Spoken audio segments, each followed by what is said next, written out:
Tonight's episode of the Sunday Night Talk is here. It's ready, it's recorded, and it is hot.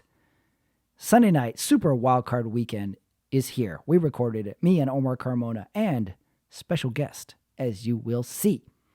Before we get to the episode, don't forget, if you're new to the channel, subscribe to it.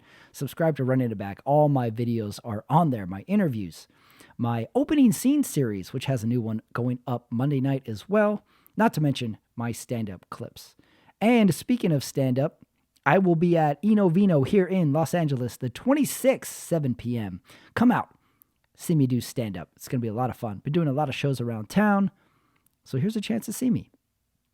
Tonight on the show, we wrapped up a festive, confusing, surprising wildcard weekend. We have a lot of thoughts. We have awards. And I put together a little playoffs manifesto as well that I run down for Omar and our special guest. So, how are you doing? Was your team in the playoffs? If they were, did they win or did they lose? Because it can be a rough Sunday night. Hopefully they won. But if they lost, you're already looking at next season. Hey, I've been looking at next season since week 10. Well, let's get to the show. Here is me and Omar Carmona and special guest. The Sunday Night Talk Wildcard Weekend starts right now.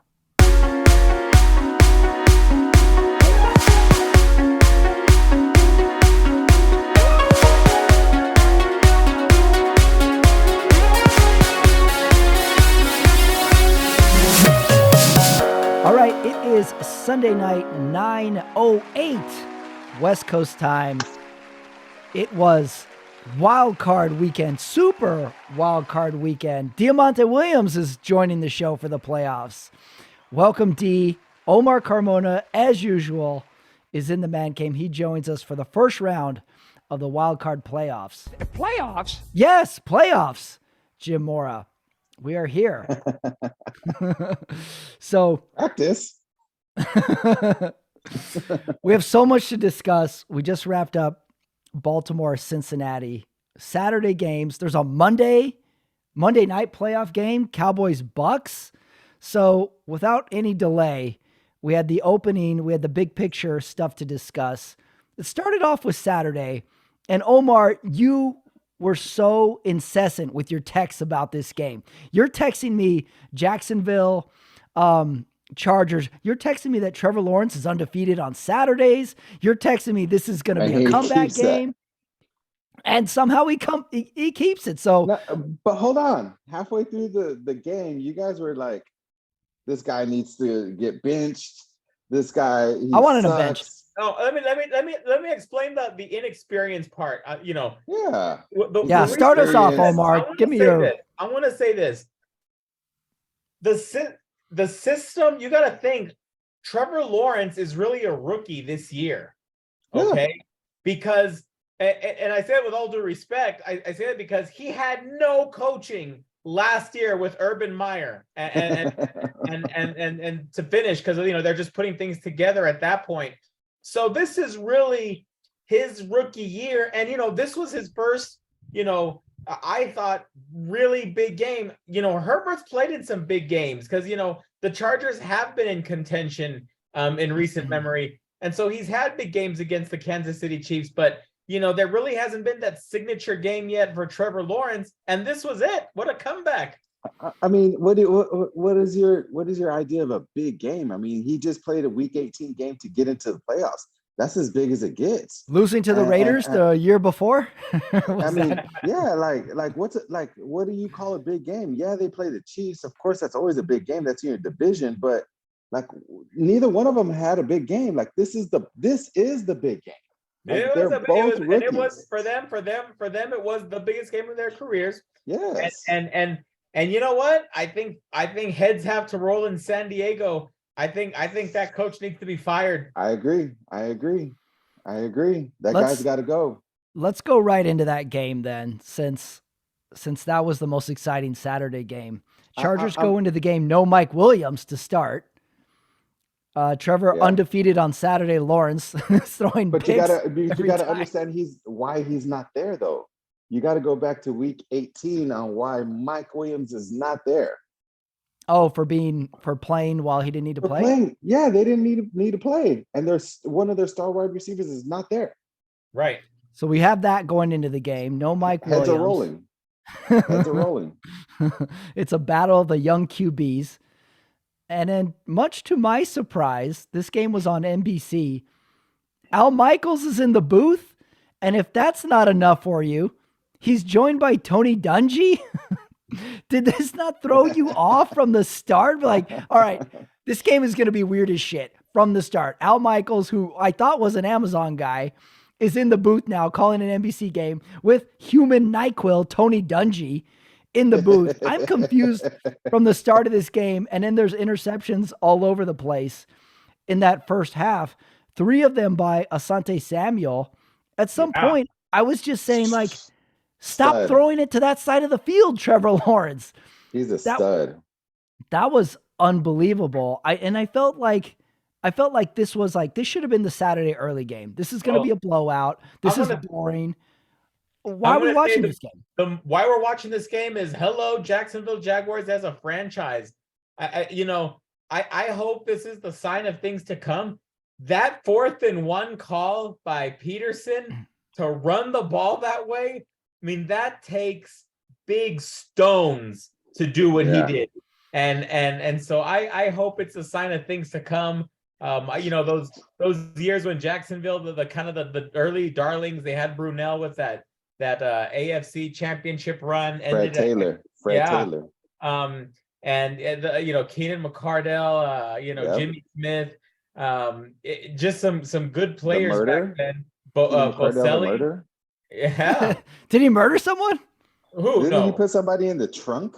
No. That was Caruth. Ray Caruth. Oh, Ray For Caruth. the Panthers. You're getting your Florida murderers confused, Diamante. Come on. You're getting your expansion team. Your expansion teams confused. All right, don't make a mockery of this. I know, one was Panthers, right? The other one was Panthers. Yeah. Sorry. He hired a hitman to murder his pregnant girlfriend. Oh my goodness. Was the story. And I don't know if you know this story. The child survives. And that child, I believe, is 18 years old now. No way. A lot older. The story was, from a long time ago, but special needs child whose grandmother raised him. And it's a real, but getting an education, it's a great story. Yeah. It is a great story. Wow. It is? For the child. Yeah, for the child. He's alive. Come on. That's true. Yeah, that's true. And I believe Ray Caruth, the hitman he hired, I believe it was for a price of like $5,000. It was $5,000. And I believe the hit happened, or Ray Caruth confirmed the hit after he finished banging his lady friend. Like he banged a lady friend and said, "Hey, go kill my baby mama too." So Ray Caruth, maybe not the greatest guy in the annals of NFL history. So, we're off to a great start. How do we get on this? I don't know. It's Wild Card Sunday. Anything can happen. Super Wild Card Sunday. Yeah. I told you things get off the rails here. That's it. That's the show, everyone. Have a good day. The 4th and 1. No, you brought it up, Omar. That's a good place to start. The 4th and 1 coaching call, A+. And I'm going back to all these games had some serious coaching errors, some serious coaching question marks. What happened in Miami? Jacksonville, Miami was a good one. Jacksonville, the coaching experience really got them over the hump in that second half. Everybody played good, but the coaching calls. Super Bowl winning coach. I think that's going to be a storyline. I don't think Jacksonville can win the next round, but I think that's going to be a storyline is like they got an experienced coach. He's got a young team that he can do stuff with. So the 4th and 1 call was huge. But at halftime, didn't you feel there was a sliver of hope? Because the Jaguars got that touchdown at the end of the half. I always feel when you get a touchdown at the end of a half, you always have a chance. What do you think? How are you feeling then, Omar, at the end of the half? I'm still not great. They were getting smoked. I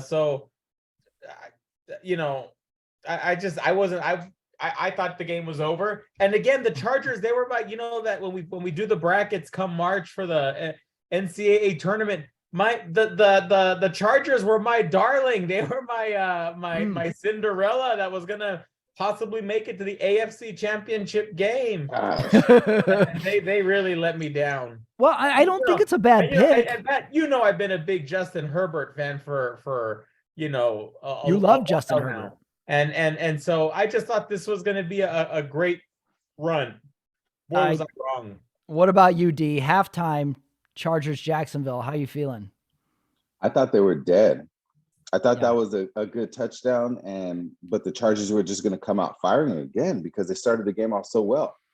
I mean, they went up, what, 27-0? They were That was the 27-0 score? at some point. 27-0, and no, I low key, I'm a Chargers fan. That's my AFC team, the Chargers, and How dare I guess you, D? because How could I'm you? serious. I'm sorry because LaDainian Tomlinson made me a fan. So that's why I became a Chargers fan. So I just thought they were going to come out. You got Herbert, you got Keenan Allen. The defense was killing it, and then how you guys were talking about Lawrence was showing, like almost as if he was just too inexperienced for this. This was too big for him. The And only then it just saving completely grace. changed. The only saving grace I had with Lawrence, the reason I couldn't fully give up on him was these were like the first passes of the series. It would be like first down, interception. Oh, okay, they get a touchdown, get the ball back. Second pass of the series, interception. All right, now they're down 14. Third pass, okay, they got a first down. Next play, interception. I felt like, all right, we still haven't seen the offense yet. Lawrence just keeps throwing interceptions. Like maybe they just need to get going. And then the punt hit the dude on the head of Jacksonville. I was like, oh, they really haven't played yet. Maybe there's still a sliver of a chance. So there's a critical part in the third quarter of the game where the Chargers are up 27-14. There's 3 minutes left in the third, and they get a field goal. Jacksonville comes back, and they get a touchdown on their next drive. And then the Chargers come down, and they miss their field goal. And at that point, Yes. I said, wait a second, this sounds familiar. Holy shit, the Dicker. Chargers have bad mojo. I know how this goes. Did that enter in your head at all that like Chargers lose playoff games like this? Yeah. They did. The Chargers as a franchise have not taken any steps forward since the day they drafted LaDainian Tomlinson. I mean, they are still the Chargers. They are always going to be the Chargers. And, and LaDainian Tomlinson is kind of like that Barry Sanders type talent that just, a franchise just squandered wasted the best years of his life. And so no, they need massive changes over there because I still think Justin Herbert's the guy to build around, but you gotta basically build from there. Their defense is so good. Their defense is really good also. They're so good. They have all these tools, and I'm wondering now if bad mojo can carry on through generations now. Because we had Marty Schottenheimer, Phillip Rivers, bad mojo, and we're like, oh, that was 20 years ago. Is it still in the Chargers? They had to leave cities, and they still have this bad mojo of losing playoff games, being up by a lot. AFC Cowboys. It's the AFC Cowboys. It may be. I was having flashbacks to that Patriots Chargers loss where like they were up a bunch and they're dropping interceptions, and I'm like, are they going to lose this game? And then Al Michaels, I thought he jinxed it when he says, we're not going to have like he's saying like, okay, this will be the fourth quarter, and if we go into overtime, but there won't be any overtime. I was like, you fucking jinxed it, Al Michaels. We're going to have overtime. You watch and see. And then we have the Bosa meltdown. Like they're even melting down on the sidelines with personal fouls and stuff. That was a big personal foul there. That was the indicator that like, oh, the Chargers are unraveling. This is either going to go into overtime or they're going to lose. I saw no other way around it. So that was just painful to watch. Painful to watch Herbert on the sideline, just looking at his team going like, I don't know what's going on. I don't know what's happening right now. Where does the blame go though? Are we going to blame it on Chargers offense, Chargers defense? What stuck out to you, D? You gotta blame it on the coach, man. Everything, rises and falls on the coach. So you can't put it on Bosa. You can't put it on. I mean, that one play didn't end their season. It was the entire game. They melted down from 27-0. So Like, what were they doing in the second half on offense? They put up 3 points the entire second half. They scored 3 points. Yeah. Like after going up 27-0. So I'm wondering what's happening, on the offensive side of the ball, as well as the defensive side of the ball. They gave up 33 points. What was the final score there? 31 to 30. 31 to 30. Yeah. They gave up 31 points in this. Am I missing like a special teams play or a turn? I can't remember anything really big other than Jacksonville just scoring on every single drive. Yeah, and there were some blown coverages. That one touchdown to put them within 3 points. That was a blown coverage to Zay Jones. It was ridiculous, I can't explain whose fault it was, but they just maybe they thought they had it in the bag and they didn't come out to play. They didn't come out to play in the second half. Who knows? Like, coach just didn't have them ready. What do you think, Omar? Can we blame this on offense, defense, or Al Michaels? I think we've talked. I think let's move on to the next one. I think we've talked enough. Hold on. I'm not done with this game. I have more Al Michaels thoughts. You're already talking about Tony Dungy, man. You old guy. All right, let me share something with you that I thought was funny. Like the broadcast was just odd to me. At some point, Al Michaels, they're looking at the quarterback's hair, right? Like they're like, "Oh, look at the hair of these two. They got such great hair." And then Al Michaels goes, "Wish you had that hair, huh, Tony?" I'm like, what a fucking dig at Tony Dungy. Like, hey, what did I do? And it's not like you have a full head of hair either, Al Michaels. What the hell? All right, so let me play this for you. Let's just take this all in. He thinks he got held. He said something to Sean Smith that Sean Smith didn't like. I'll show you. That's great broadcasting, everybody. I'd say. I'll say. Why Tony Dungy? Why did we put him in there? Are we punishing Al Michaels for leaving NBC and coming back? Why even Al Michaels? Like, why did they pull the guy who they let go to Amazon? Why did they pull him back to a Sunday night game? Why can't they have somebody who's up and coming take over this broadcast? Like, I had the idea, why not put Chris Collinsworth's son in the booth with Al Michaels? I was about to suggest, why not him? Why not Chris Sims? Chris Sims. That would have been good. Exactly. Can we do the ladies? Can we get a lady in there? That'd be fun. Like, who gives a fuck? It's Saturday wildcard playoffs. Let's put Maria Taylor in there. Who cares? They were like, nobody's gonna listen to this shit. Just put the old guys on there. We'll pay them minimum. The broadcast was insane. So Jacksonville wins. Pretty fun game. Well, what better way to start off Super Wildcard Weekend? So here's my final two questions. Number one, is this game worthy of a nickname? We had the Music City Miracle. We had Philly Special, things like that. Should this game get a nickname, or does this not matter? Is this not big enough of a playoff game? What do you think, Omar?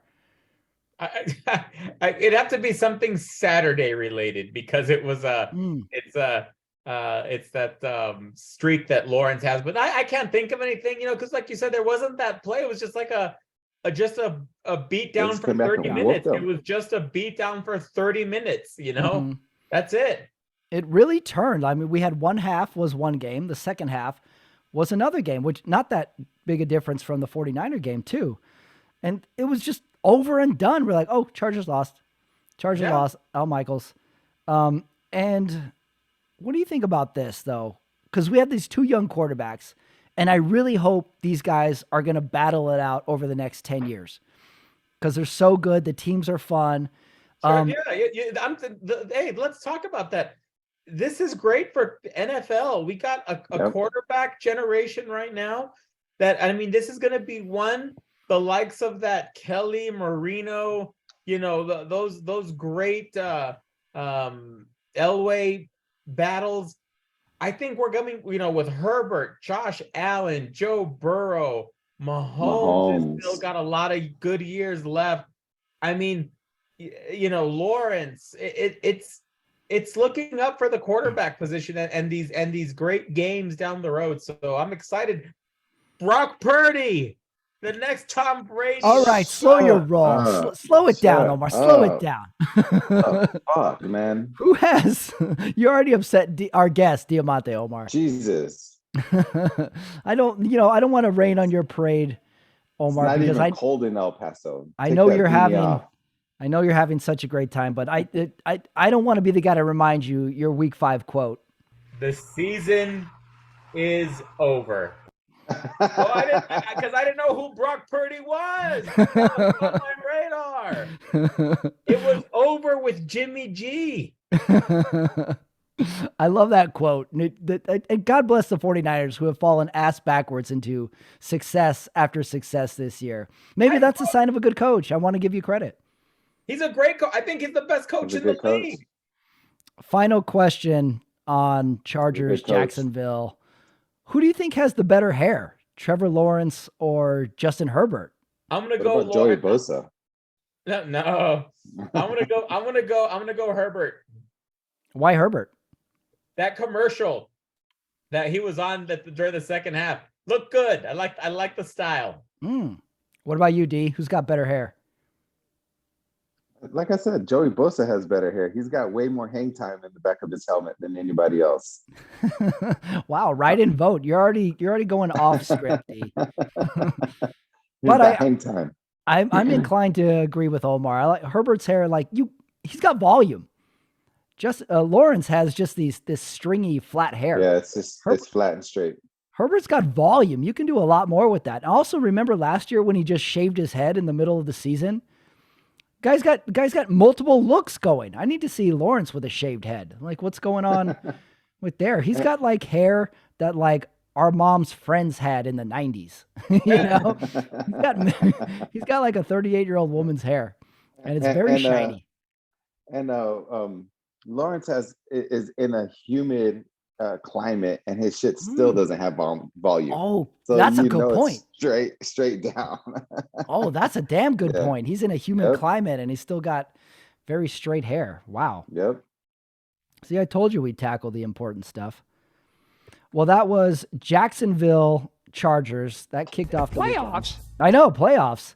But before we get to the next game, before we get to our San Francisco game, I wrote down a few thoughts before the playoffs started, and now I'm calling it my playoff manifesto. I came up with 9 guidelines while watching playoff games. Let me read them to you, see what you think. Number 1, always beware of the Saturday game. Number 2, never fall for a team that's due. Number 3, be ready for a freak injury. Remember that year LT was in the AFC Championship and just got injured and sat on the bench the rest of the year? Yeah. Then I thought, remember Jay Cutler just sat on the bench? Rich Gannon, Carson Palmer. Beware of the freak injury. It's going to happen. Warm weather teams that go to a cold environment, that's a double underdog for me. Rule number 5, there's always a comeback. We saw almost all of that today. Rule number 6, footing. At some point, we're going to have to talk about footing with these games. And then here's 2 interesting ones. Coin toss. In the past 5 years, teams that have won the coin toss have won 61% of the games. Rule number 8, win the half, win the game. Now, that didn't really hold up this weekend, but in the last 2 years, teams that have led at halftime in the playoffs are 19-3. Wow. And last rule of my playoff manifesto, bad mojo is real. I think that I didn't add this one in there because it's too obvious, but coaching matters. Coaching really matters in these games. So that's my playoff manifesto moving forward. So, all right, Omar, are you ready to talk Seattle, San Francisco? Do we have to? I don't. You know what? We don't even have to, guys. We don't have to. We let the playing do the talk, and so we're on to the next one. So no, we don't have to talk about it. You know what you saw? You saw the next Super Bowl champion, San Francisco 49ers. Oh my goodness. 2022 Super Bowl champion, San Francisco 49ers. Fucking mute this guy. Wow. Wow. Omar is hyped. This guy. See, that's what happens when we start late. Omar comes in hot. That's the Omar of today. However, 2 months ago, the season is over. Okay, I'm going to talk Seattle, San Francisco. For a And that was second. also when I said that Christian McCaffrey was not a 49er. So That's true. That's true. The season was over in your head. A Christian McCaffrey-less 49ers and a Jimmy G-led 49ers was not to your liking. Well, all right. Well, you just sit there, Omar. I'm going to read you my notes from San Francisco. Me and D are going to have a Sunday night talk while you just I'd love to hear D talk about the 49er game. I mean, this is gonna be great. Well, the Niners go up 10-0, and at some point, Purdy even does this little scramble. I don't know if you caught this. I think he did the Deion Sanders high step on this little scramble. Once I saw that, I got very nervous. So, like, they're going to blow out the Seahawks. And somehow the Seahawks were game, and they go up by a point at halftime, and then the whole thing flips. 49ers just turn on the Jets, and it kind of reminded me of a fight where one of the fighters just can't handle the late rounds, and they just got punched in the head 100 times. So 49ers look super strong out there. Like, were you threatened by the Seahawks at all in the second half? Start with you, Diamante. I didn't watch this fucking game. You didn't even watch it? Why not? Fuck the 49ers. Yeah, all right. So you're punishing the broadcast? I watched, I looked at it on my ESPN app, right? I saw 17-16 at halftime. Didn't even watch it. Didn't even watch the game. Yeah. I had soccer. It was soccer Saturday for me. Were you hoping Seattle was going to win, or did you not even care? I was hoping they covered the spread. How about that? Well, they didn't. They got killed in the second half. I know. It was the bottom line is there's just too many pieces right now for the 49ers. Christian McCaffrey, Deebo Samuel, George Kittle, Brandon Ayuk. There's just a lot of weapons right now. There's nothing they can't do. You're right. There's nothing. And Purdy's, he's not. I'm not going to call him. I think he's above a game manager. Now I'm not saying he's got. Oh yeah. He's making some aggressive plays. So, right now, again, yes, I'm biased, but in my opinion, they are the team to beat right now. I mean, they are.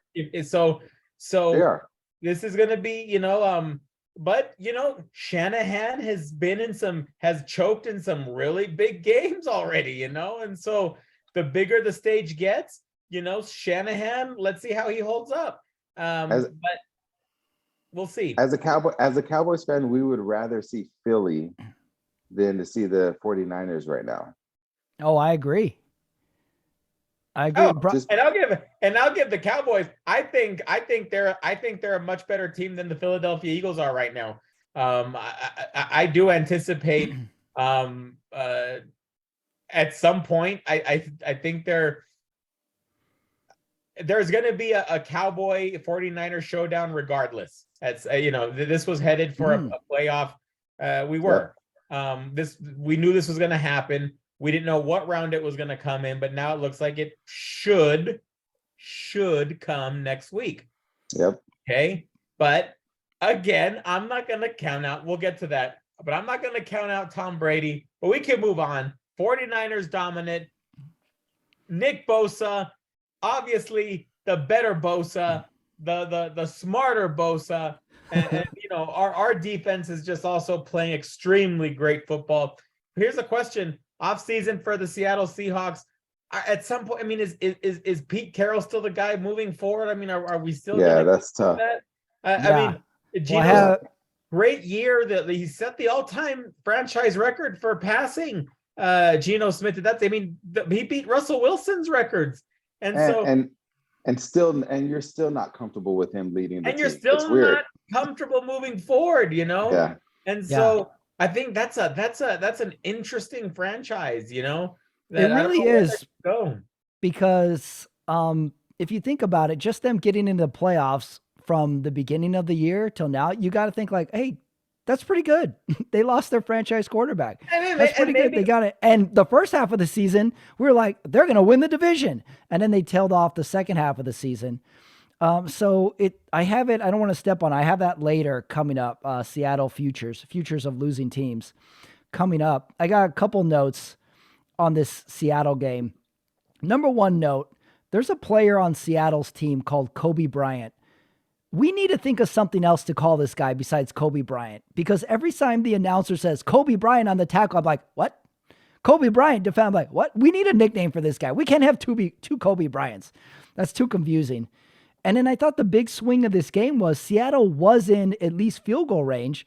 Yes. And then they turned the ball over. Yes, and that's when it ended. And then it ended. It's just like, that's it. These games swing so quickly. Yeah. So every game this weekend happened just like that. I don't know if you guys noticed, but every team that was favored to win was losing at halftime. They were. It's true. Yeah. Yep. It throws off my win the half theory. But yeah, every team was losing. It's really, really weird wild card weekend. And then lastly, should we be talking about Brock Purdy more? He's 6-0. No. This is my thing. He will come down to earth. He's not Ben Roethlisberger, right? He's a little guy who has little hands, who little hands, who has Christian McCaffrey next to him, right? And so at some point, a defense is gonna make him win the game. And if he can, he can. You know, it's not gonna be the running game. They're gonna wipe that out for him, and they're gonna make this guy sit back and throw 40 times. And if he has to throw 40 times, he's not winning the game because the moment's going to be too big for him. So mark my words. If they see the Cowboys next week, we're going to be all over that ass. Guarantee it. Yeah, he hasn't been tested yet. He hasn't had that 2 interception first quarter where they got to pick themselves off the ropes. Maybe it'll happen. Maybe it won't. That team is really, really strong. Like, do you think we should talk about Brock Purdy more, Omar? Seahawks. Y'all played the Seahawks. You guys dominated them 3 times this year. Like, get real. The Giants would probably beat you guys. Like, strong words from the Giants. Big talk from a Cowboy fan that you guys looked so impressive against the Commanders the other day. Hey, we had nothing to play for. Who cares? It's really interesting. I watched a compilation on YouTube, and it was just titled "Heartbreaking Cowboys Losses." I was crying at the end of this. Heartbreaking Cowboys losses. They really have bad mojo too. They need to get rid of their bad mojo. They need to. What's the last playoff win they had? We've been through a million coaches. We've had a bunch of quarterbacks. They beat the Seahawks a couple years ago. That was the last playoff win. Yeah. Was it? So Dak doesn't have what a pathetic playoff history with the Cowboys in recent memory. Listen, as a Raiders fan, I have a few stones to throw. We sent our quarterback home. We told our quarterback to go house shopping. Don't even come back. We told our quarterback, would you mind ironing your clothes and leaving them at the facility? Thank you.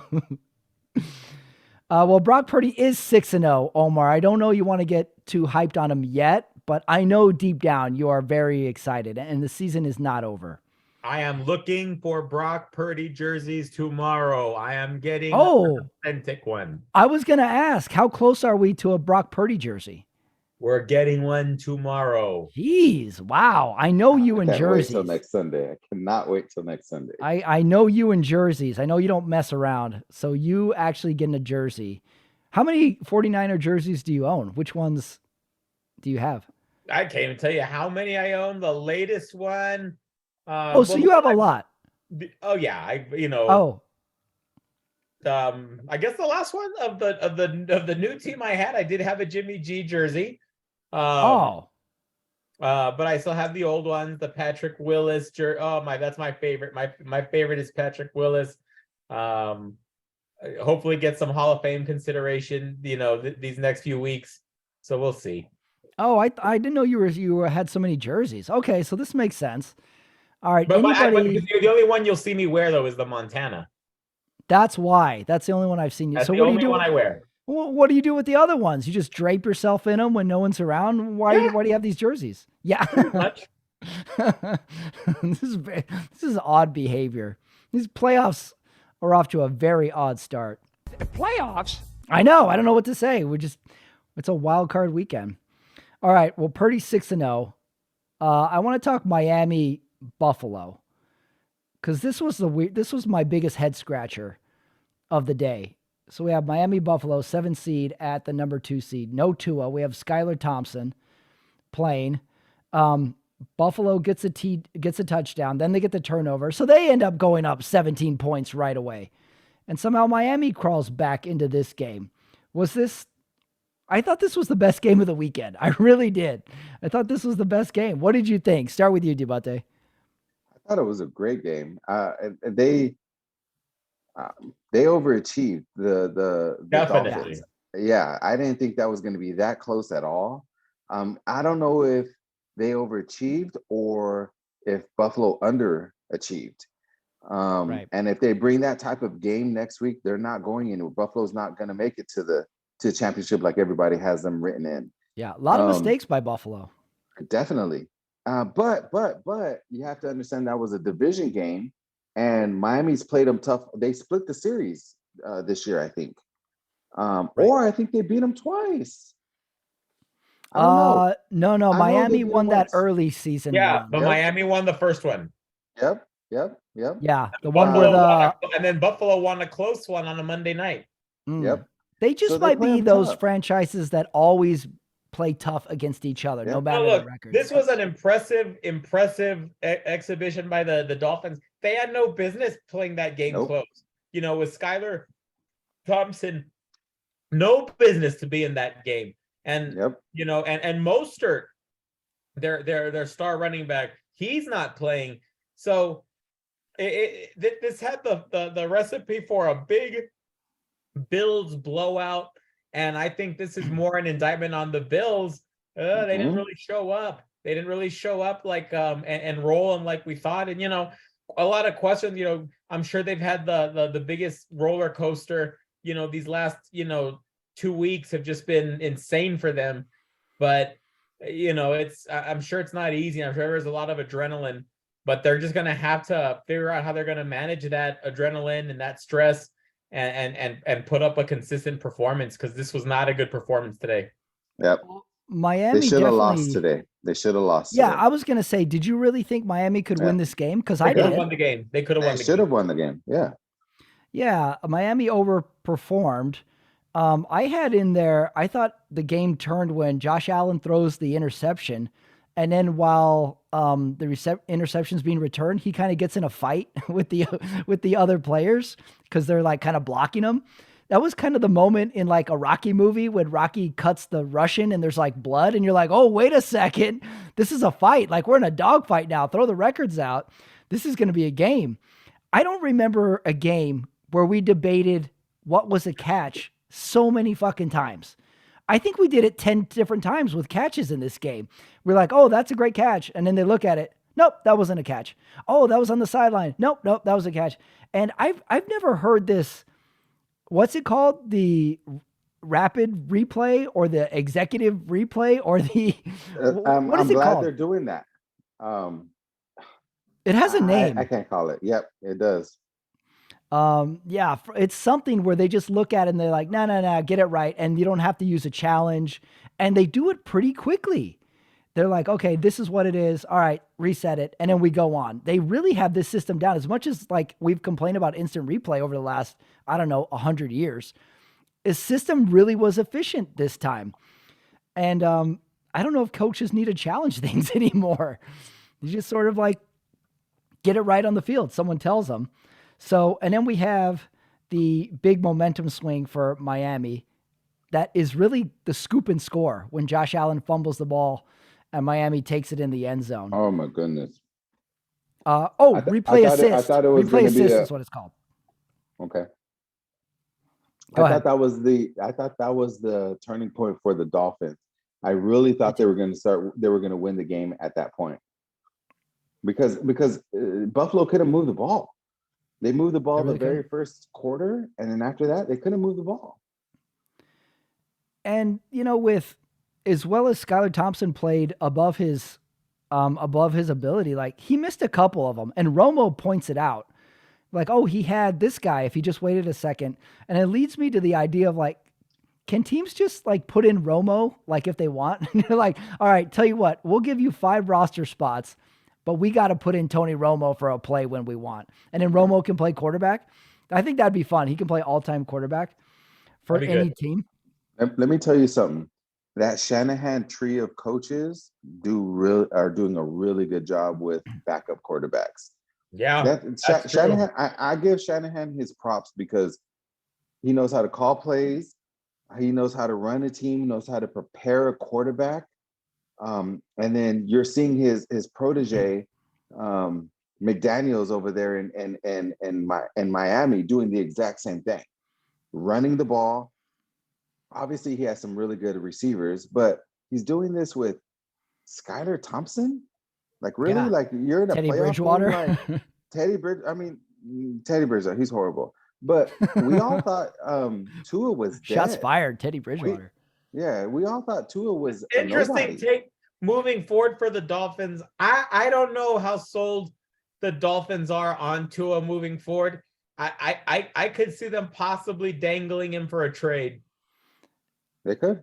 You know, that's why that was the only reason I wanted Who's next, Miami to lose. Because like, oh, Miami, all right, fine, you're out of the playoffs. Now we don't have to like debate Tua playing again.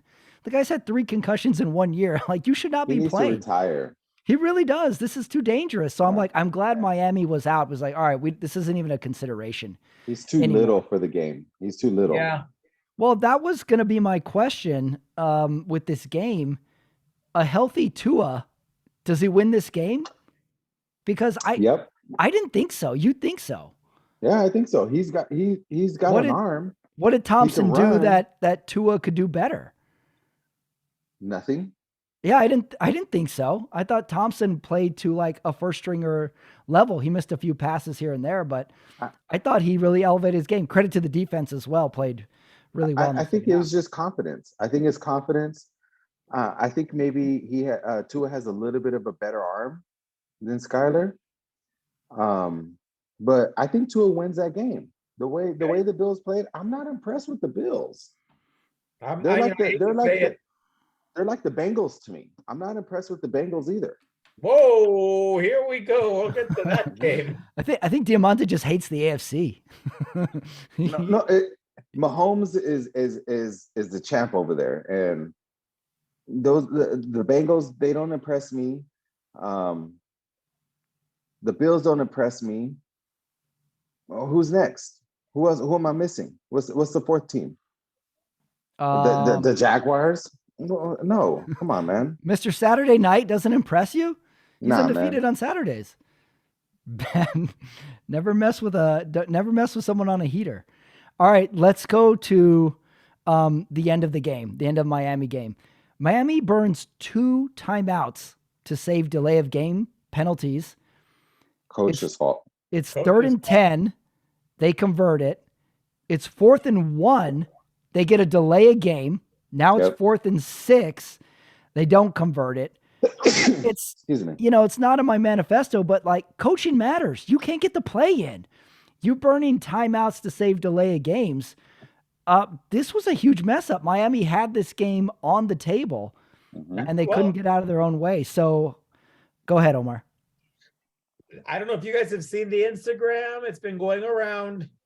Coach McDaniels seems to be ripping a hit of something. I knew you were going to bring this up.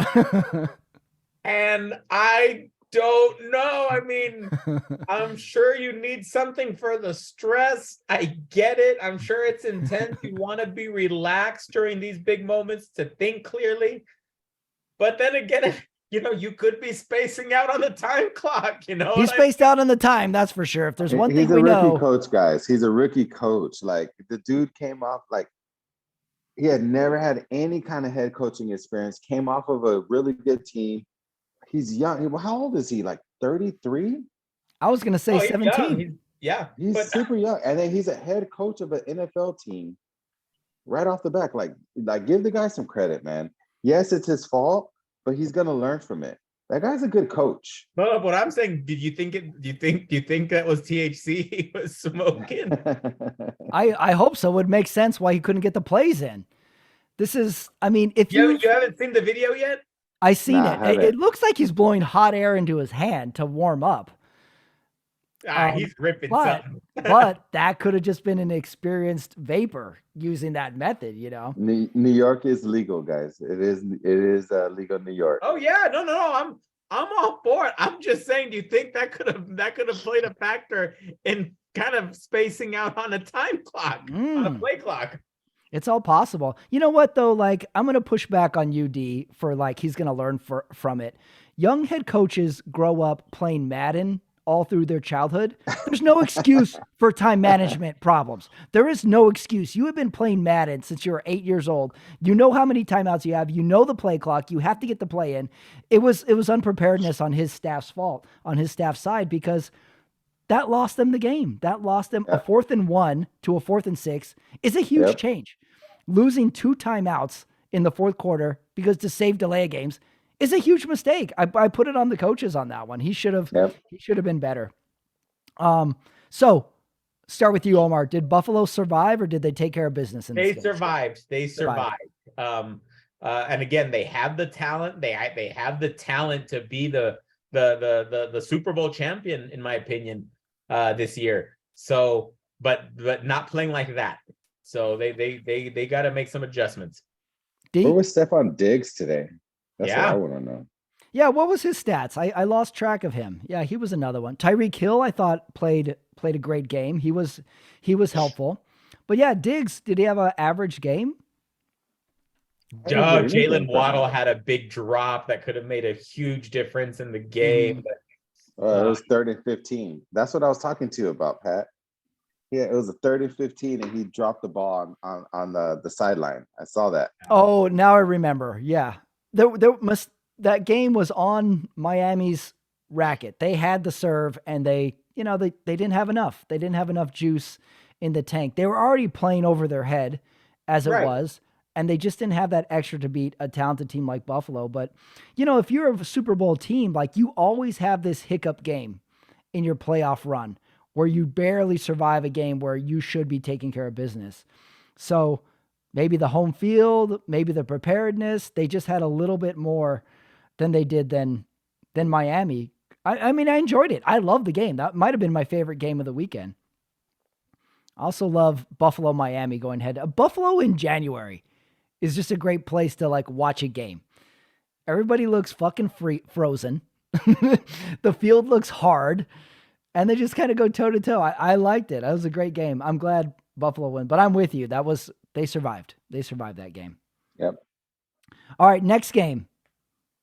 Could have very easily been a Saturday early game. New York Giants at Minnesota. Everybody's picking Giants. Like, I don't think this was an upset. Was it? No. You guys aren't surprised at all. No. I'm not. It's Kirk Cousins. It's Kirk Cousins. I'm not surprised at all. What? All right, they played him tough earlier in the season, also. Right. What jumped out at you though, Omar? Like, I'm watching this game and I'm thinking like, Saquon Barkley is ripping off 8 yards at a time. Oh, wait a second. Daniel Jones is running the ball like Earl Campbell. He's getting 8 yards at a time. Well, let me tell you. I couldn't believe it. Go ahead. You take it. Let me tell you why I think the Giants beat the Minnesota Vikings today. They pulled up that tape from the Dallas ass whooping that Minnesota gave them, and they said, you can run on these guys. You can run on these guys, and they won't stop you. And that's exactly what happened. Daniel Jones was just running like a man possessed. He is an athletic quarterback, and I loved what they did. A nice healthy dosage of Saquon, and it was just a fun game to watch for the Giants. And they just Minnesota had no answers for that run game. What about you, D? What impressed you about the Giants? It was Daniel Jones. I think he had 300 yards oh my passing, God. and then another 78 running. I remember at one point the announcers were like, "Man, look at Daniel Jones. He's looking at the sideline, telling them give him a break." Yeah, I They did were see like that.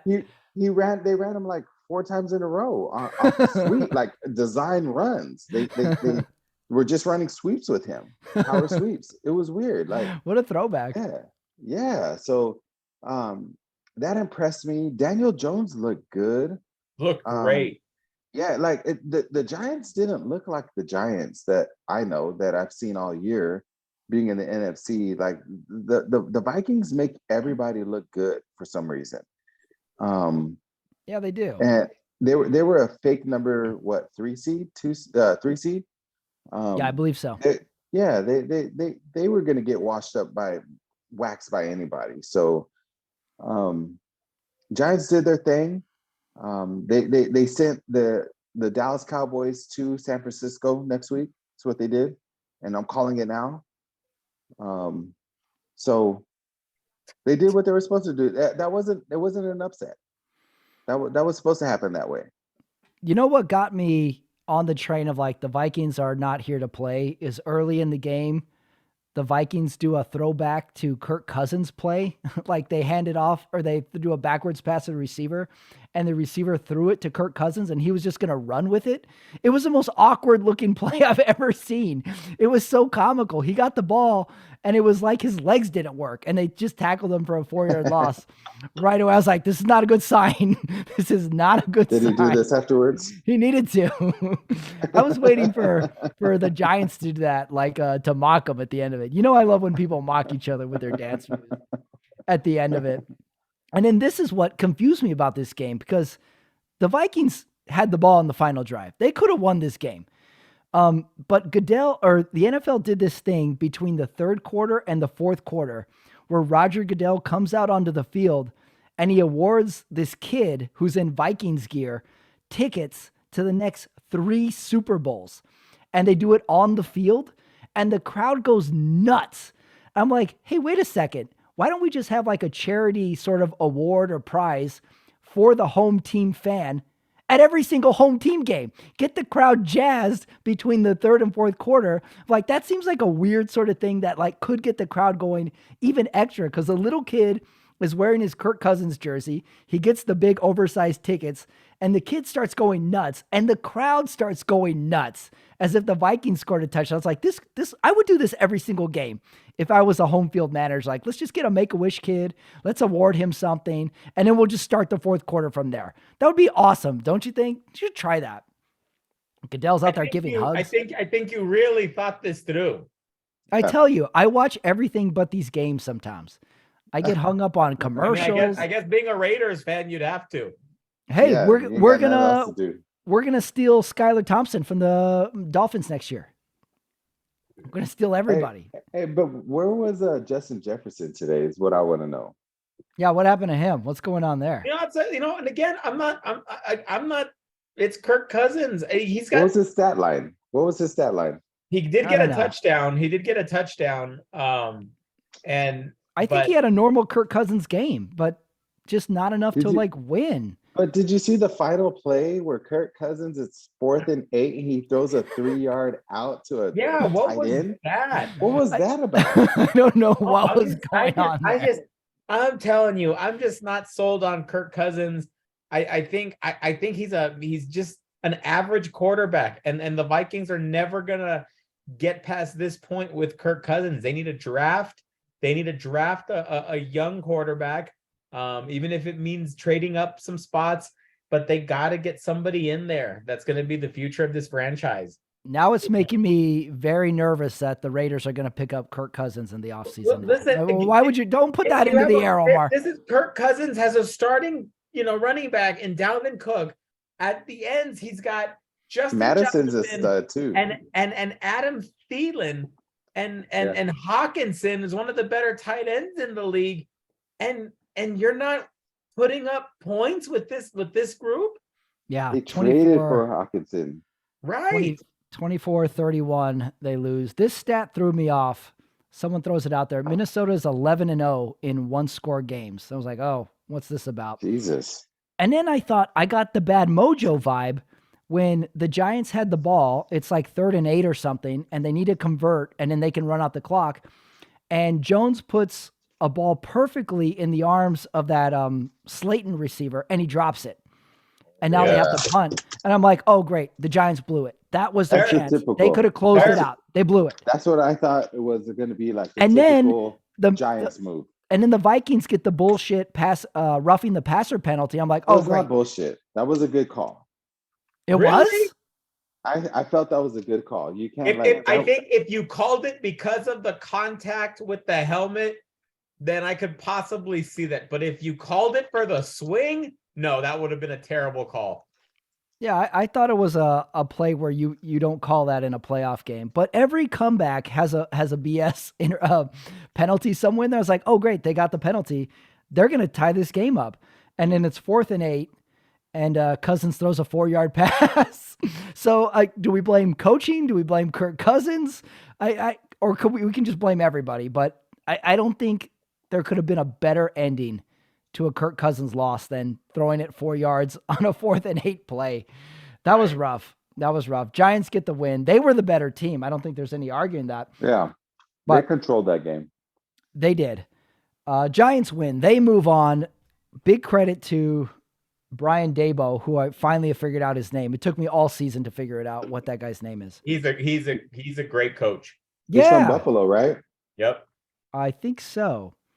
You And heard then- about the scandal with that, right? Where Bill Belichick, Brian, the old coach from the Dolphins was texting Bill Belichick, and Bill Belichick thought it was Brian Dable. Oh, right. Brian. That story from a year ago. Yeah. Yeah, and he texted Brian Flores.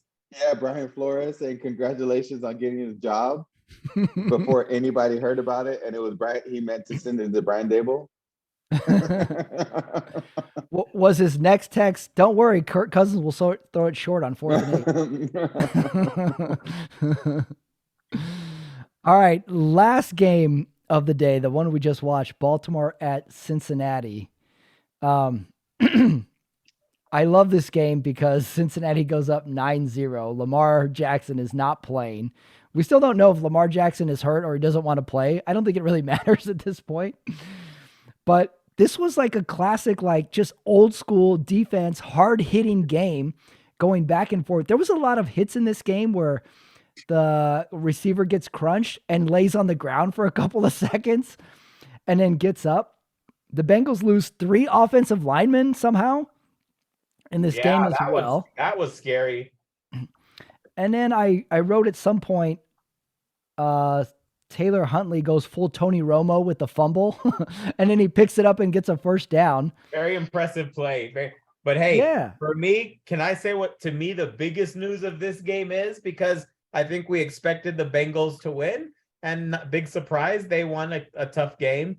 I think they have some weaknesses, but the bottom line is what is going on in Baltimore where Lamar Jackson is tweeting out, I'm not going to be at the game.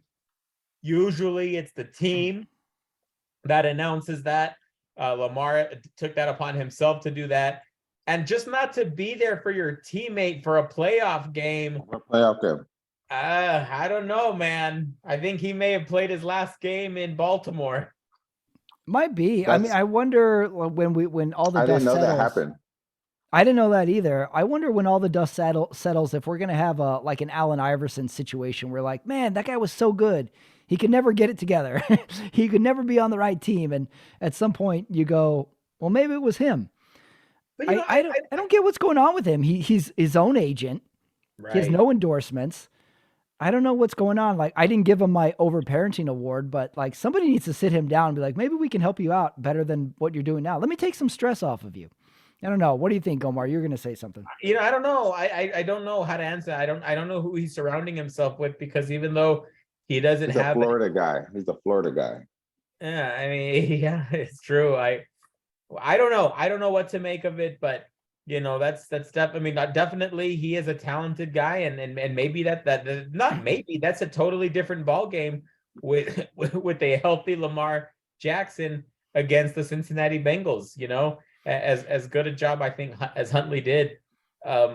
Lamar's the franchise there. and I think that we're headed for a messy divorce. You been a got lot to of break the bank divorces for this that year. guy. You got to break the bank. What are they going to For do? Lamar? Like, yeah, like Why? you just lose the guy. So you I- don't get it. You Well, don't what get has he it. done? I Nope. don't Like, think what? Baltimore has a choice. I think they have to pay him. Yeah, he's a top 5 quarterback, Pat. Has At he won least any top playoff 10. games? He's It been doesn't injured matter. multiple times. I think this is the first year he got injured. No, last year as well, he missed multiple games. The What's beginning your of the year, alternative? Yeah, what Draft? alternative do you have? oh, come on. There's plenty of quarterbacks out there. The draft, you've got, yeah, They're not getting a top. They're not getting a top draft pick. They're in the playoffs. yeah. I mean, the alternative is No, pay him, and then you're stuck with aren't they the one team?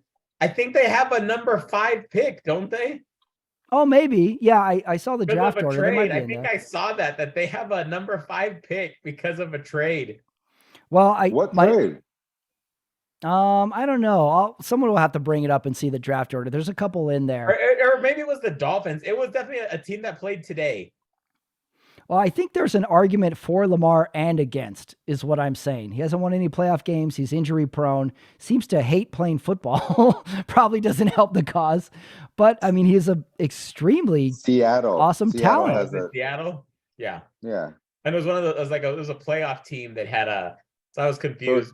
So it's Chicago, Houston, Arizona, Indy, Seattle by way of Denver.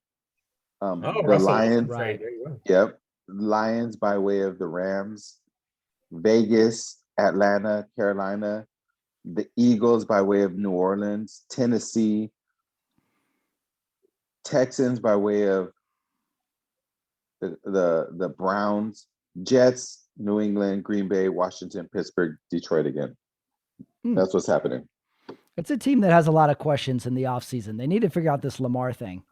Yeah, they put themselves in a corner with Lamar Jackson. They fucked themselves. They're not going to get any draft capital because they can't trade him anymore, and they got to pay the dude. They're either going to pay him or they just completely lose him. Right. Yeah. Like, what do you get? Like, does he get like some type of like compensation, like 3rd round draft pick compensation, or you know what I mean? Like, that doesn't make sense. Yeah. Either they fuck pay him themselves.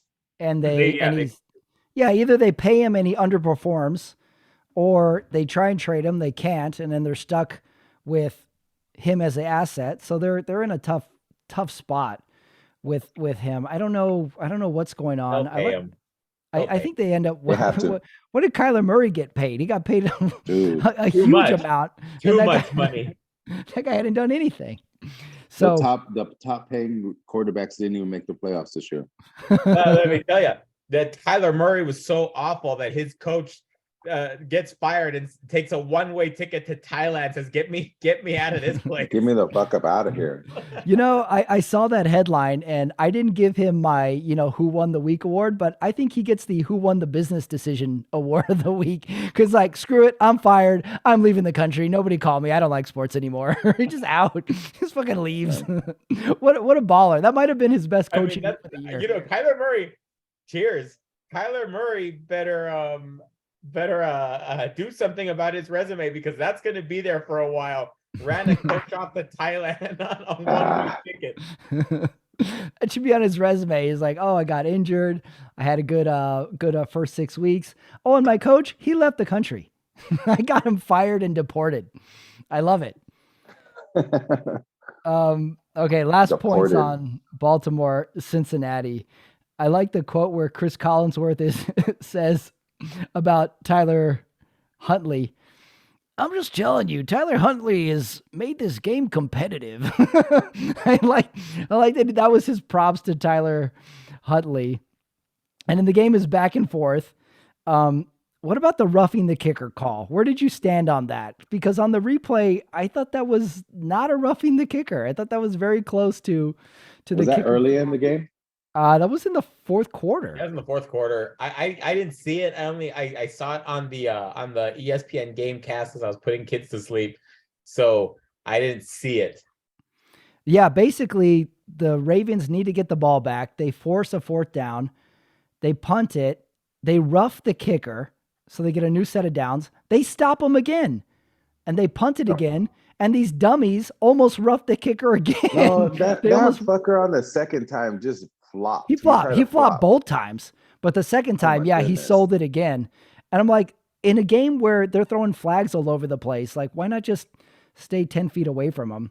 But they Yep. stop them again. So Baltimore had chances in this game. They They had did. chances in this game. And then we get They were down at to the goal the line. they get down to the last drive. And the announcers are saying, because Baltimore still has 2 timeouts and they're huddling and the clock's running with like a minute and a half. And the announcers are saying, like, they're not going to call a timeout. They're going to huddle. And I'm thinking in my head, like, I don't think teams need timeouts anymore. Every single team seems to end up with the ball when they need it. I think in this situation, it burned them. They could have used another play or two. And they end up just throwing a Hail Mary, essentially. And Bengals move on. So Bengals survive, or did they take care of business? What do you think, Omar? That's another team that I don't think necessarily played up to their capability either. And so they survived. Bums. They're bums. But they're going to need to be a lot better if they're going to beat Kansas City. Who's the bum, Deeg? Bengals or Ravens? The Bengals. The The Cowboys. Bengals are bums? Yeah, the Cowboys mopped them with their second string quarterback. What was his name? Cooper Rush? Oh, yeah, Cooper Rush, attorney at law. They're bums. Wow. This is a lot of heat going back and forth here. I'm just saying. We're only in the wild card. There's a lot of frauds out there. And like really, Oh, and I guess I'm getting ahead of the game. There's only like really 4 teams. Yeah, that your team should hasn't be even really played playing. yet. yeah. Listen, Yeah. there's I mean, only if you 4 want teams. to talk about frauds, but okay, let's move on. Okay, we'll see tomorrow, guys. We'll see a blowout. We should have a special edition tomorrow night. Oh my God. A quick 30-minute one. Quick 30 minutes. All right, I like that. I'll call the last quarter of the game on a show. We'll see. Wow, this is good producing. Here's what I know. I know nothing about TV, but I know fights sell. We need fights. Listen, I would love to participate, but we haven't been in the playoffs in a long time. The one playoff we went to, we threw an interception. All right, last thoughts on Bills Ravens. So D, not sold on the Bengals. Omar, are you sold on the Bengals as a legitimate playoff threat? I mean, a legitimate threat, yes. But I still think the AFC is wide open. Wide open. What do you mean? Like wide open for who? Bills, Bengals? Any of those teams. Gotcha. Any of those teams. I think I know Diamante's shaking his head because I know he loves what Mahomes is going to do in Kansas City, but Yeah, man. I don't think this is the same Kansas City team that Mahomes has had. I think not having Tyreek, I think may hurt. You're right. Maybe. Go ahead, Diamante.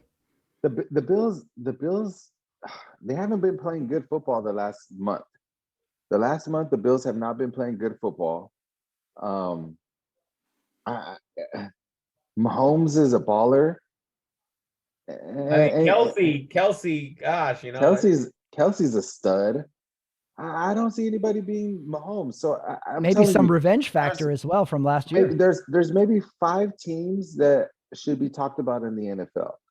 It's the Bills, the Chiefs, the 49ers, the Eagles, Raiders. and Oh, the wait, Dallas sorry. I Cowboys. don't want to interrupt you there. Sorry.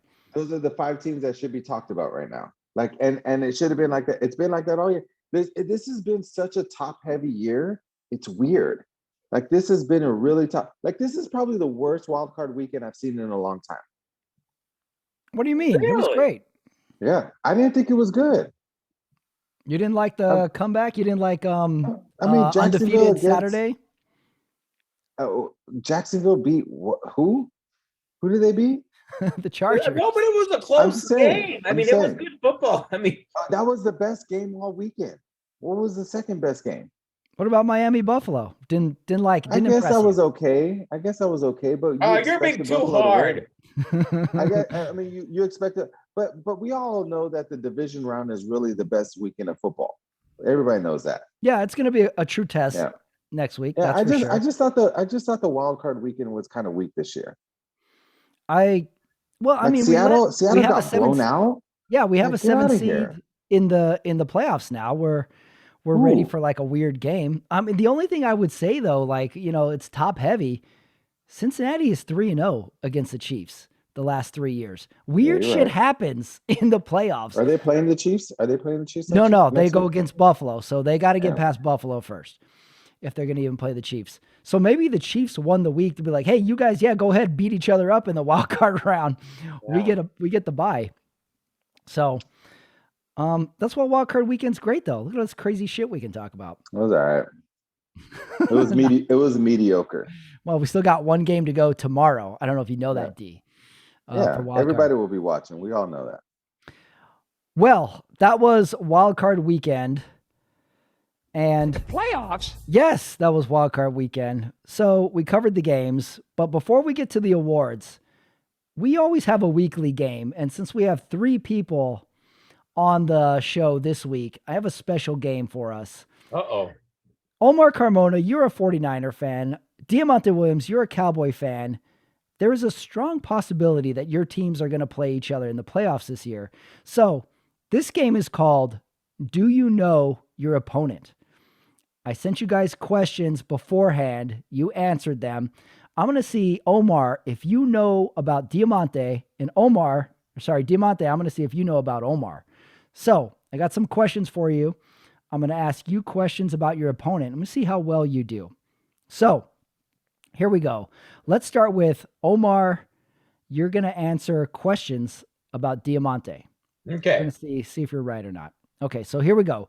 Question number 1, Omar. Who is Diamante's favorite Dallas Cowboy? Of all time, This is all time. he is an Emmitt Smith fan. Okay, Diamante. Omar says Michael you're an Irvin. Emmitt Smith fan. Who is your favorite Dallas Cowboy, Diamante? Michael Irvin. Michael I was gonna do that. Irvin. Is it? You were confident on that one, Omar. You're like Yeah, Emmitt well, Smith yeah, all the way. it was one or the other. It was because he just comes from that time. It was one or the other. So I think when you ask a true Cowboy fan, like I know he is a true Cowboy fan. When you ask a true Cowboy fan, it's from those days. It's one or the other. Yeah, for sure. Okay. Michael Irvin all day long. The playmaker. He's a partier. Okay. Love him. Hey, what was I going to say? Oh, you know how Deion Sanders is like a college football coach now? Yep. What, can Michael Irvin be a college football coach, and can they go head to head against each other? Like, wouldn't that be awesome if they coached teams against each other? Like, come on. Michael Irvin is right where he belongs in the sports world right now. I love agree. him. I just want him in multiple sports worlds. Why does he have to choose one? Why not coach as well? Deion is a great coach, is awesome for the game. Let's get some Michael Irvin in there. All right, question number 2. Omar, where did Diamante go to college? UTEP. He answers UTEP. Diamante, where did you go to college? UTEP. Let's go. All right, you're on the board, Omar. Picks up. On the board. All right, here we go. Next question. Omar, has Diamante ever gone to a home Cowboys game? Easy question. Yes, he has. Wow. Diamante? Absolutely. That's without a doubt. We're Texans. Come on now. 2. That's easy. All right, extra points on this one, Omar. How many games has he gone to? Oh, I'm gonna say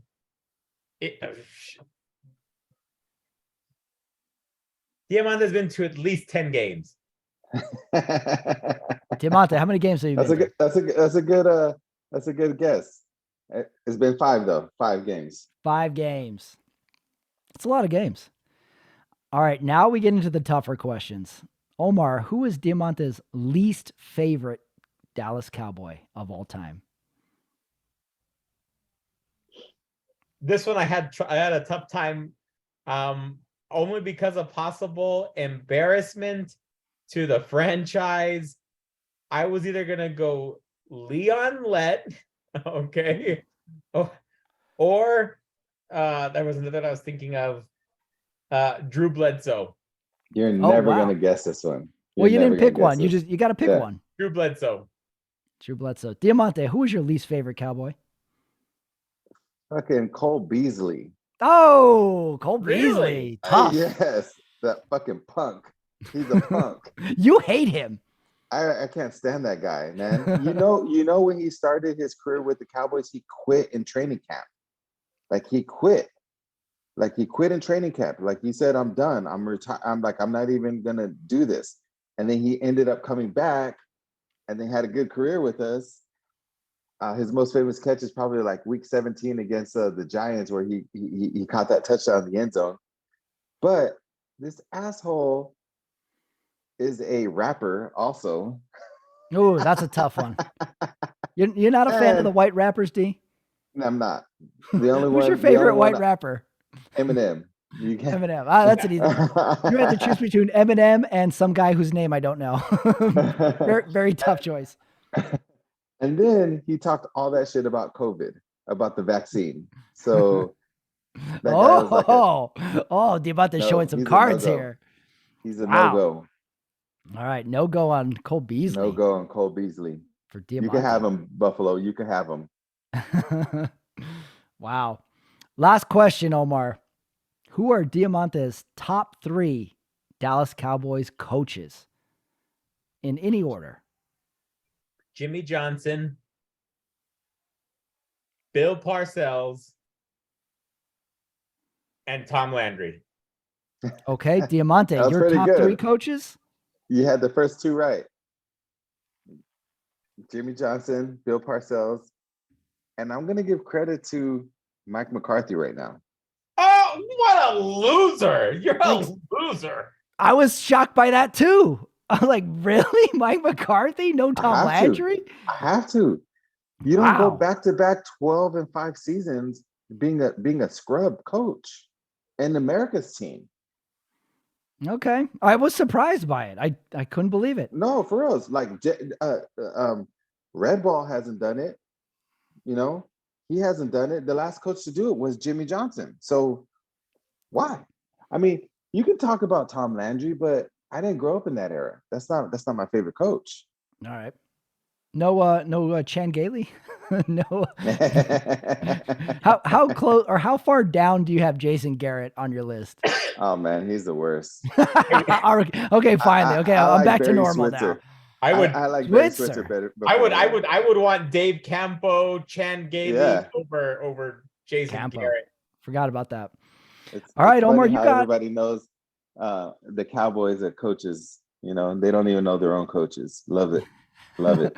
Hey, us Raiders had Edward James almost last year for half the year. So don't give me this, don't know my coaches. We got to the playoffs and we lost. All right, Omar, you did pretty good. 4 points Good out of stuff, that Omar. game. All right, so let's see if Diamante, you know your opponent and you can win this game. So, Diamante, who is Omar's favorite 49er? Easy, Joe Montana. Omar? Joe Montana. All right, point for Diamante. My second guess was going to be Steve Young. I would have gone Jerry Rice. Yeah, Would you? I was going to say your I second would is have gone Jerry Rice. And then even after Jerry Rice, close would have been Ronnie Lott. Ronnie That's a Lott. good one. Yeah, That's a good one. It's definitely of that era. Like you're not getting out of that era for your top. I'm never leaving that Sure. era. Yeah, like there's Roger Craig, there's Brett Jones. There's a lot of guys. You can say Mike Kofer, the kicker. You're never leaving that 1989 49er era. All right, next question, Diamante. Where did Omar go to college? That asshole stayed in Texas. He didn't. The University of that leave. asshole state in Texas. Interesting. Yeah. he went to and I thought about this for a while, and I remembered like San Antonio, but it wasn't UTSA, and I had to remember fucking St. Mary's. Yep. Oh, correct. I had to remember that. I Go know my Rattlers. guy. I remember my guy, man. Go Rattlers. There you go. Okay. All right, you're 2 for 2 here. Let's keep going. Has Omar ever been to a home 49er game? Fuck no, he hasn't. He's never been to one, you're saying. Wow. No.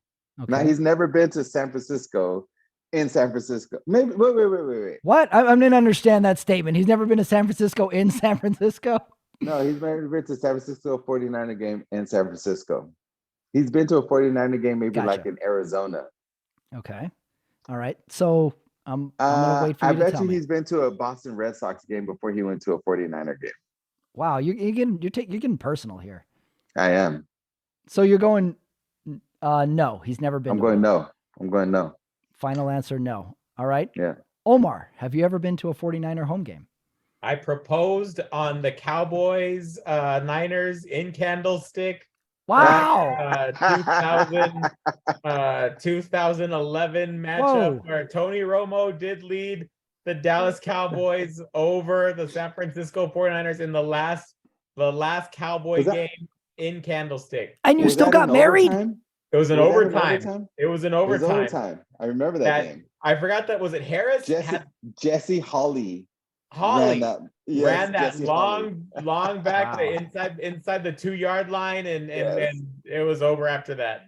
Yep. So you proposed at a 49er game. They lost. I think that night. So you proposed on a night the 49ers lost, and you still went through with the marriage? I was drunk. Oh, that was my next question. Is that the only one? No, that's the only but you are right. That is the only home game I've been to. Yes, I knew it. Fuck.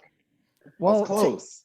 Take me through this. You proposed on a weekend of a 49er game. What was the plan? Your wife isn't a 49er fan, is she? Steelers. Absolutely not. She's Steelers. Okay. So what's the plan? You're like, I'm going to the game of my choosing and I will propose that night. What was your thought process there? No, maybe I proposed the night before. I don't remember.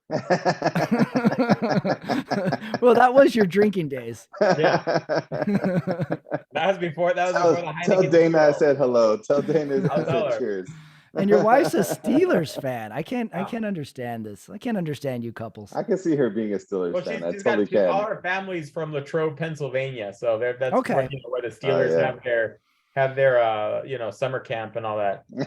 Okay, hold on. I'm not done with the proposal though. So what's the plan? You went on the one knee, you went to a restaurant? No, I was on one of the wharfs there. Ah, okay. So you planned it out and you went on the one knee, and then what was your proposal? No, just it was a very standard one, and you're such a romantic. No, it was right pretty standard. Right to the point. hey, that's a cold bay wind, so we gotta get inside. Wow. Well, this is gonna surprise you. In the waiting room is your wife. I'm bringing her in. I'm gonna catch a cold. Wow. Should write for Hallmark, Omar. All right. Next question. I don't even know who I'm asking anymore. Okay, here we go. Diamante, next question. Who is Omar's least favorite 49er? Jeff Garcia. Jeff Garcia. Omar's your least favorite 49er, Jeff Garcia? Good answer, but no, that is not. And I love him as a human being, and I respect his game. He's a Hall of Famer. But how dare Deion Sanders leave to ride with the Dallas Cowboys the next year to a Super Bowl? Wow. How dare he? Yep. Wow. Back to Deion, back I did him. not see that coming. Now, maybe I should have. I didn't see that coming either. Dare he? Jeez. I have never gotten over that one. Hey, me and Pat were going back and forth. Oh, yeah, we had a question. 49ers, Cowboys, back and forth. So we had Charles Haley do that, and we had Ken Norton do it. Yeah. But we were unsure about Ken Norton. Our question was, did Ken Norton start at the Niners, go to the Cowboys, and go back to the Niners? He went, no. Ken Norton was a Cowboy and went to the Niners, and then he went to the Seahawks. Oh, really? Oh, I thought he was a Niner first, and then I felt like he was a Niner first, and then a Cowboy. He won the Super Bowls. We have Google, guys. He was part of that the two-peat against Right. Buffalo. He was But then he went to the Niners and got the Super Bowl when they beat the Chargers, right? right. Got it. Okay. That's what I thought. I just had it wrong that he was never a Cowboy before, or he was never a 49er before the Cowboys. No. Gotcha. Ken Okay. Norton Jr. So you can like the Niners. You can like Ken Norton. Yeah, that was our So- question. We weren't sure about his career path. And he went to I remember that. He went to Seattle for a little bit. That was your least favorite 49er. It was Deion Sanders. Yeah, I love the guy. I think he's a great, but I just thought that was shitty. Yeah, he was drafted by the Dallas Cowboys. You're right. Got it. And then Niners. Okay. Yep.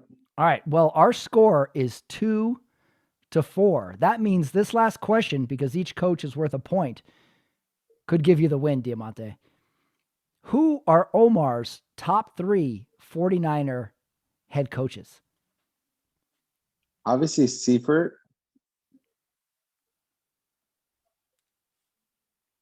Damn, I'm throwing with Mariucci, but I don't think he liked that years with Mariucci. I'm definitely gonna go. So Seifert, I'm gonna go with Walsh, and then I'm gonna go with your coach now. What's his name? What's homeboy's son? Shanahan. Kyle Shanahan. Kyle Shanahan. I think All those right. are the 3. All right. So your answers, say them clearly for the judges. Seifert, Walsh, and Shanahan. Okay. Omar, your top 3 49ers head coaches? They are Bill Walsh. It really is Bill Walsh, and Bill Walsh. But it's Bill Walsh. Seifert, I respect, Diamante, if there's an honorable mention in my heart, it's always gonna be Seifert. But the thing is with Seifert is I still believe those were Bill Walsh's teams. Yeah, I can see that. But again, he did get his Super Bowl, down the road against the Chargers. But no, he's my honorable mention for sure. But obviously my time with Jim Harbaugh, I said that earlier. Harbaugh. I Yes, you did say that when I earlier. pre-questioned. and then now I'm so happy with Kyle Shanahan and what he brings to the organization. So you did get 2 right, and it was almost a perfect one. Wow. So you went you know Seifert, what? Walsh, Harbaugh. I was talking to Pat earlier, giving him my answers, and I told him about Harbaugh. You did as mention well Harbaugh today. I did mention Harbaugh earlier today. I was gonna say, like, you said something different when I asked you on the phone your Yes. answers. So I why'd you should have change? Said that. I don't know. because Seifert won the He was a championship. nice guy. He was a real nice guy. He Yeah. was a good coach. He was a Yeah. player's coach, and he was great for the organization. He was. But I just think Jim Harbaugh revitalized that enthusiasm that Yep. George Seifert, kind of handed off to Mariucci that eventually went down. Yeah. Well, guess what our Yep. score is? 4-4. Tied up. That means we got to revisit this game in a following week. That was It could be intense. That got intense. We gotta re-up maybe our Cowboys versus 49ers trivia. Okay, that might be a good game as well. Kind of test the other one's knowledge of specifically I think if we could get into stats of the rivalry games, only. Oh, okay. Interesting. Head-to-head games. Hey, my quick tangent before we get to the awards. My idea for a gay sports bar, right? I want to open a gay sports bar, and it's called Helmet to Helmet. That's pretty good. All right, everybody, let's go to the awards for the week. Face mask to face mask. Yeah, we'll workshop it. Come on down, enjoy some sports. All right, the awards, everybody, for Wild Card Weekend. First award is the Overbearing Parent Award. I have one and one only nominee. It's kind of an all-inclusive nominee. My Overbearing Parent Award goes to coaches Brendan Staley, Mike McDaniel, and Kevin O'Connell. If I'm the parent of all these coaches and I'm driving them home from the game, I think at some point the parent says, You know we love you, right, son? you know, like you tried your best. You know me and your mom love you a lot, right? Because those were just horrible, horrible performances at the end of the game. Staley, McDaniel with the timeouts, Kevin O'Connell with the 4th and 8. Good So I give gosh. my overbearing parent award to these 3 coaches, parent on the drive home. What do you got, Omar? What do you think? Overbearing parenting award for the week. Mr. and Mrs. Bosa having to have the high of watching their son having a proud game, Nick Bosa, then to the embarrassment of their other latchkey kid, Joey Bosa, throwing a temper tantrum the way he did. That's good. And so an awkward dinner. But obviously I think there's a favorite son, and now there's a black sheep in that family. Oh, yeah, because one son has to ride in the front seat on the way home. You're right. Yeah. Yes. Who's older? Joey's older. Joey's Gotcha. older. Yeah, that was a great Older brother not being the model example. Joey went to Ohio State. They both went to Ohio State. That's right. Wow. Their dad went to Ohio State. Yeah. Oh, geez. This is gonna be a rough night home Yeah. for the Bosa family. All right, D, you're new to the awards. The overbearing parent award for the week. I've got to give it to the Seahawks quarterback. Oh, Geno Smith. Geno Smith. Like, you're not an NFL quarterback. This is very odd parenting. Yeah, I'm sorry, but like, you did a good job, and you caught a an opportunity, but you're not an NFL quarterback, Geno Smith, and you're a backup. You're not a starter. You're a backup. Good try.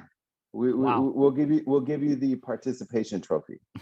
Wow, I've never heard going this around these days. I never heard this speech from an actual parent to their son. Son, you're not that good. Wow, I did not try this year. Good try. Good try this year. Here's your participation trophy. Hey, son, maybe football isn't your sport. Like, how about that? Yeah. I can't believe he was a starting quarterback. Bless you. Thank you. Like, when his first half was good. The first half of the season. Skylar Thompson, you see guys like that. You see Purdy, and then this guy, like, no, him and what's his name from the Rams that just got traded to the Rams? Baker Mayfield. Baker Mayfield. No, you guys are done. Well, at least that 1 week the Raiders beat him. Oh wait, no, we didn't. We lost to him. He just got there the day before. Yeah. Damn. All right, next award, the Hot Take Award. I have 3 nominees this week. Here's my first hot take. In 2 years, there will be no such thing as a coach's challenge. I think we're just going to replay everything from the booth and get it right. That's good. I think the coach's challenge is gone in 2 years. Next hot take, I don't think we're done in any way, shape, or form from debating what a catch is. I don't think we're ever going to figure this out. We're just going to debate catches between now and the end of time. They had a good debate today. But go ahead, keep going. Oh, and my last nominee my hot take is Jacksonville gets blown out next week. I think they had their great win. Yeah. They got in the playoffs. They had a great week, but the party's over. Yeah. Those are my hot takes. See, my hot take's different. I'm going to go Jacksonville gets an upset at Kansas City this weekend. Oh my God, that's a hot take. That's my hot take. Upset. That's a hell of a take. Wow, that makes my takes. That makes me sound like I had lukewarm takes. That's my hot take. How are they going to do that? I mean, I don't even want to ask. That's crazy. Are they playing on Saturday? Is that why you're saying that? That doesn't matter. Oh, wow. As he drinks the non-alcoholic beer. Well, that truly is a hot take. D, hot take for the week. The week's not over. Oh, shit. My hot take. I don't know if that's a hot take. I think that's pretty well accepted, D. The week's not over. the week's not over. It's hot take, not room temperature take. My hot take is going to be, there's going to be a 17-point victory by somebody tomorrow. Oh, wow. By somebody. 17. Interesting. All right. That's a hot It's take. gonna make Omar go even more gray. Oh, geez. I don't know. Omar's got a lot of gray. Next award, cringeworthy award for the week. I have two. Of course, no surprise here. Al Michaels and Tony Dungy in the booth. Total cringeworthy all game long. And then my second nominee is I just wrote down Chargers folklore. I think the Chargers are now cursed, whatever you call it. They need an exorcist. They need a priest. They need an old priest and a young priest. I think they're just cursed. So Chargers folklore is my cringeworthy, my two nominees. What do you think, D? Start us off. Cringeworthy for the week. My cringeworthy for the week, those were good ones, but my cringeworthy for the week was Huntley trying to jump over that pile Oh, that's good. on what was it? Second and 1 on the goal line. That swung the And game. everybody's trying to push him in and he's trying to jump over. Cringeworthy. That's my cringeworthy take. You know what? That lost the game. I think he saw Trevor Lawrence do it on Saturday, but Trevor Lawrence's arms are like 5 feet long. This guy I think he saw him and thought, I could do that. He was like almost 2 yards out. He wasn't close. He wasn't close. He was almost He 2 was yards not out. close. That was cringeworthy. I'm like, dude, like, why? That's pretty good. Omar, what's your cringeworthy award of the week? Jerry Jones's accountant, because he's got to be screaming. He's about to cut a fat check with all the head coaching openings around the league. Sean Payton is going to flirt with every single one of them, but with zero intent to signing with anybody not But the named Cowboys. the Dallas Cowboys. And the Dallas Cowboys are going to pay a king's ransom for Sean Payton. That's a hot take, bro. That's a hot take more than the Dallas Cowboys. A cringeworthy. That's a hot take. Yeah, I don't know how that's cringeworthy. I'm just saying it's gonna that money, that check is gonna be painful to write. We have to give up a first. They want a first round draft pick for him. We'll give him the 30th pick, the 32nd pick. We'll give him that. Wow. What D? Do you want Sean Payton as your head coach next year? No. No. I don't think he's better. You love Mike McCarthy. I don't think he's I like Mike McCarthy. You do. You guys are sleeping on the guy, man. I know all the playoff wins. Oh wait, no playoff wins. 12-5. This is his second year. Come on. All right. Fair enough. You like Mike McCarthy. I like third year. Excuse me, third year. Oh, right, third year. Well, I'm not gonna give you a hard time. You like your coach. Yeah, he's good. Let him roll. Like he's had the Cowboys in the playoffs back-to-back years, and then that first year, like Dak broke his leg. Come on, what were you supposed to do there? His rookie season, his coaching season. So like, what do you want him to do? Was he was Romo under McCarthy or was he not? He wasn't. Okay, I couldn't remember when he started. That was still under Jason Garrett. Jason Garrett, the human mannequin, Jason Garrett. That guy creeps me out, man. On NBC, he creeps me out so much. I don't know why he's on television. All right. Next award. This is the Would You Rather challenge, where I give you a Would You Rather. All right. Would you rather be going into next year, Seattle, Miami, the Chargers, Minnesota, or Baltimore? All teams that lost this weekend. Who would you rather be right now? Start with you, Diamante. I'd rather be San Diego. Oh, LA Chargers, you mean? Yeah, sorry. I'm still a Chargers fan. I'm still a San Diego fan. Anyways, the LA Chargers, you're in LA. You've got a brand new stadium. You've got a franchise quarterback who still got maybe 3 more years under the rookie contract. They got a good receiver, Keenan Allen. They got a great defense. I'd rather be the Chargers. If I'm Sean Payton, I'm going. Yeah, what about Sean Payton? Yeah. If I'm Sean Payton, I'm going to the Chargers. I'm not going to Denver. Fuck them. They don't have any draft capital.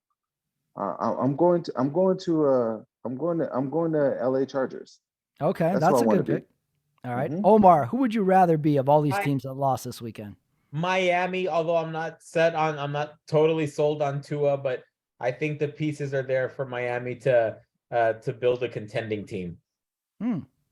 Miami. I didn't see that coming. I thought you were going to go.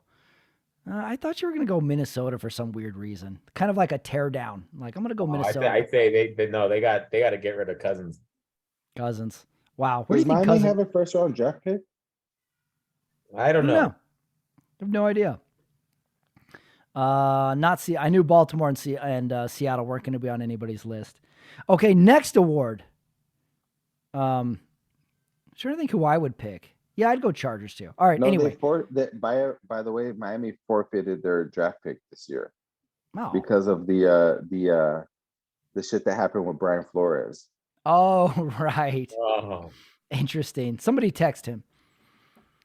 All right. Next award, the Ethan Hunt, You've Never Seen Me Upset. This goes to the Tom Cruise movie that most represents this week in the NFL. Okay, I did some deep thinking for mine. Here's what I chose. Since we had so many comebacks in the weekend, I chose the movie Minority Report because this movie followed Vanilla Sky and Eyes Wide Shut. So this was the comeback movie for Tom Cruise, saying like, oh yeah, I'm still a badass. I can be in action movies. I can do good movies. I'm done acting crazy in those weird arty films. So I give a comeback award to Minority Report for my Tom Cruise movie of the week. What do you think, Omar? What movie did you give this week? I didn't think too much of it. Top Gun. Top Gun, really? Yeah, Top Gun. Top Gun is it's about excellence. It's about original? the best.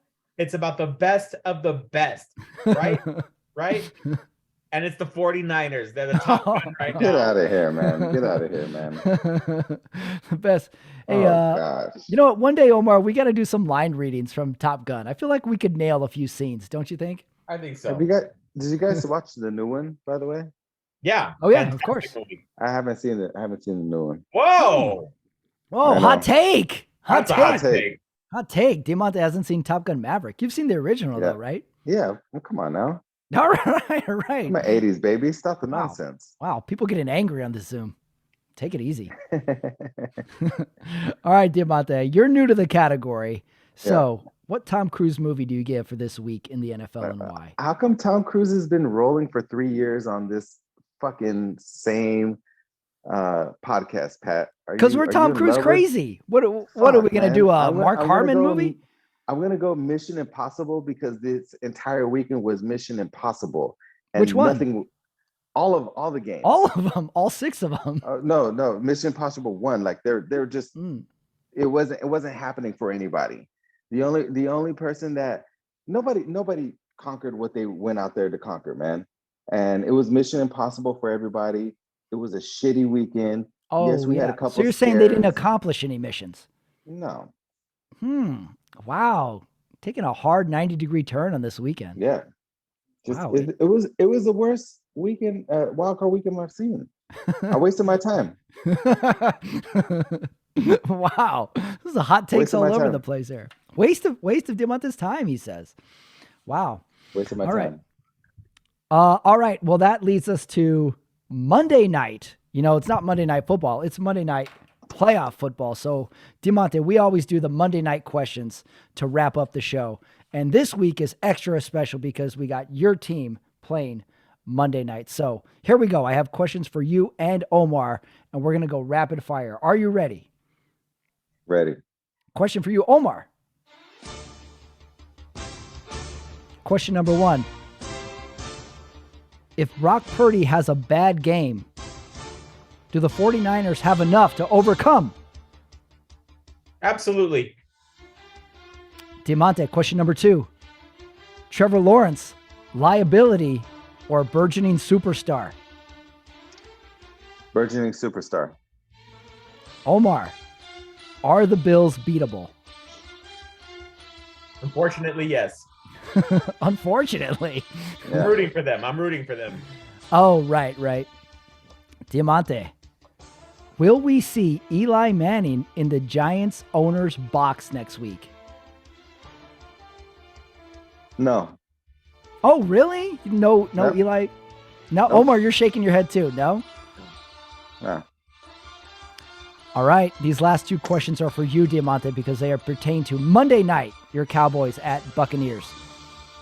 Will you be nervous, disappointed, or excited if Dallas comes out wearing their blue uniforms? Fucking excited. Those are You the like the best blues? uniform. Those are the best uniforms they have. Oh, really? That navy blue, the navy blue with the silver pants. You can't beat that. Wow. That's a stud look right there. I get nervous when they put on those uniforms for some reason. They look tough when they have those navy blue uniforms on. All right, final question, Diamante. Can Tampa win this game, or does Dallas need to make mistakes? Dallas needs to make mistakes for Tampa to win the game. Wow. Well, those were... And I'll go a little bit further than that. Dak Prescott needs to make mistakes for Tampa to win this game. Yeah, I would agree. All right, and last and final question for both of you guys. Omar, pick the game. Tampa Bay 23, Dallas 20. Oh my God. Wow. 23-20. Diamante, pick the game. He's deep in thought. He's looking off to his left. He's considering many Dallas victory. 27, Tampa 10. Wow. Ooh. Big game. I told you there's going to be a 17-point win. Big game for... I said that earlier. Big game for Dak or big game for like the running backs? Big game for Dak. He has something to prove. He came out and shit the bed last week. Dallas turnovers? Will we have any Dallas Cowboys? Will they pick off Tom Brady, fumble? Yeah, that's going to happen. There's going to be a strip sack fumble, but so Dak is going to throw an interception also. Oh, wow. You're hedging your bets. Well, those were the Monday night questions. That was the Sunday night talk for our super wildcard weekend. Omar Carmona, Diamante Williams. Good luck Monday night. We'll see you guys next week. I love you guys. Okay, that is it. That is the show. That is the Sunday night talk for wildcard weekend. Super wildcard weekend. I know. There was a lot in there. Diamante Williams coming in hot, joining us as our special guest for the playoffs. Let's see how his team does Monday night. He didn't know the result yet. We still got to watch.